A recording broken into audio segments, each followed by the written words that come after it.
মাদ্রাসার পক্ষ থেকে হুজুরা ফুটবল খেলা।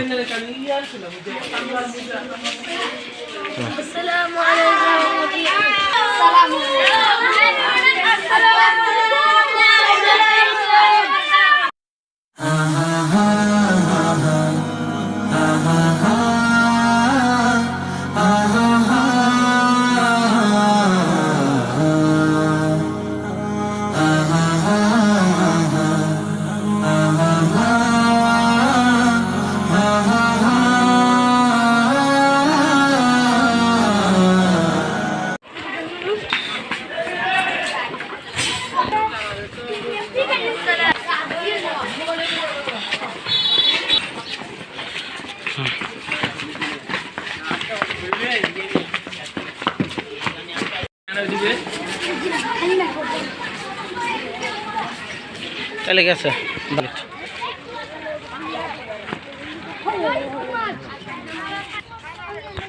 তোমরা খেলবা। ওয়েদারটা সুন্দর ভাই আজকে, দেখছেন?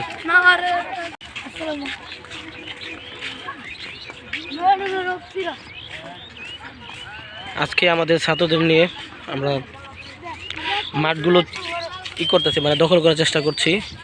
কিন্তু দুঃখের বিষয় হচ্ছে যে এদিকে কোনো খেলার কোনো মাঠ থাকে না, যার কারণে মানে বর্তমানে ছাত্ররা খেলাধুলা করার জন্য কোনো তেমন একটা আগ্রহী হয় না। কারণ আমাদের যুগে তো আমরা তো খেলাধুলা করছি, বা আমাদের মন মানসিক ছিল অন্যরকম। আর এখনকার এই যুগে তো সবার হাতে ফোন থাকে, যার বিধায় তারা ফোন আসক্ত হয়ে যেতে পারে। যার কারণে প্রত্যেকটা শিক্ষকদের উচিত তারা ছাত্রদেরকে নিয়ে বিভিন্ন জায়গায় একটু ঘোরাঘুরি করা এবং মাঠে গিয়ে, ঠিক আছে, মাঠে গিয়ে আপনার খেলাধুলা করার একটা ব্যবস্থা করে দেওয়া। এটা হচ্ছে যে প্রত্যেকটা মানে প্রতিষ্ঠানের যারা মুহতামিম আছেন তাদেরকে অনুরোধ করে বলছি, আপনারা এরকম একটা মানে সিস্টেম সুযোগ করে দিবেন, যে সুযোগটি করে দিলে ছাত্ররা যেন মানে খেলাধুলা করতে পারে, ফোনের দিকে যেন আসক্ত না হয়। আমরা এখন মনোরা জুট মিলের সামনে এসে পড়েছি। এখন আরও আমরা দূরে যাব, সেটা হচ্ছে যে সোনামিয়া স্টেডিয়ামের দিকে যাব। সোনামি স্টেডিয়ামের দিকে গিয়ে আমরা ওখানে দেখি আমরা কিছুটা করতে পারি কিনা।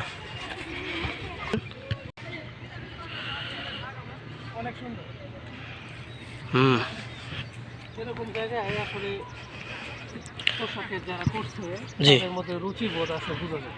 হ্যাঁ হ্যাঁ, কারণ এটা শুধুমাত্র ব্যবসার উদ্দেশ্যে করছে তা না, এটা প্রাকৃতিক একটা পরিবেশগত, জি, এটার একটা উল্লেখযোগ্য তাৎপর্য আছে। কারণ পাশে নদী, আর এই নদীর আশেপাশে অনেক ধরনের ফুল ফুটছে, যেগুলো ফুলগুলো দেখতে খুবই সুন্দর। এই পাশে এই সরষের ক্ষেতটা খুব ভালো মানাইছে। মানুষ যখন বিকালবেলা এই জায়গায় হাঁটে তখন তাদের একটা আলাদা ফিল অনুভব হয়।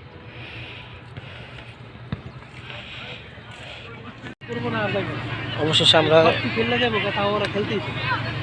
অবশেষে আমরা এই যে কষ্ট করে এই যে ওই মাঠের ওই পাশে আমরা একটু জায়গা পেয়েছি, মানে মোটামুটি চলে আর কি, মানে নাইমামা থেকে কানামা ভালো আর কি, এরকম টাইপের।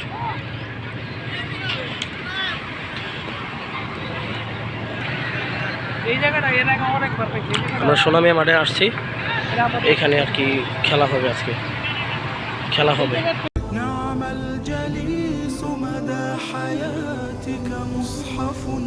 يجلو هموم النفس والوجدان